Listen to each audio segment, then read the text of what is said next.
Ayan, good morning, good morning. Samahan nyo ako. Manghuli tayo ng fish.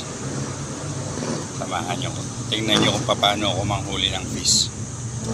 Yung kasi talaga yun, namimiss ko yung manghuli ng fish. Kasi tagal na ako hindi nakapanghuli ng fish.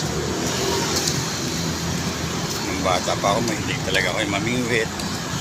Yung sa dagat, mahilig ako nun. Ngayon ulitin natin, manghuli tayo ng fish. Yan, dito na tayo sa site.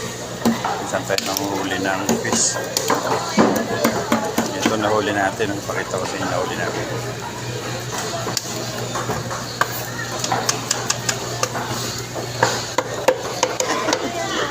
Yan yung nahuli natin. Papaksaw lang natin. So, ayan. Nandito na po tayo. Luto na natin yung nahuli ko kaninang isda. Yung fish na nahuli ko. Siguro naman alam nyo na kung anong klaseng luto ito. Ayan o.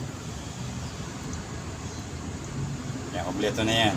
May luya, sibuyas, bawang, may paminta, tsaka yung ating pampalasa, yung ating gulay ay yung eggplant. Ayan. So pag 10 minutes, luto na yan. Yan yung nahuli natin kanina. Yan, luto na yung ating ulam na niluto. Pakita ko lang sa inyo. Yan siya. Ang ating hinuli kanina sa palengke.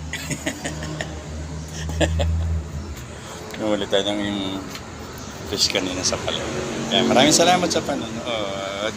Good morning sa inyong lahat. Mapagpalang araw sa inyong lahat. Bye guys. God bless us all.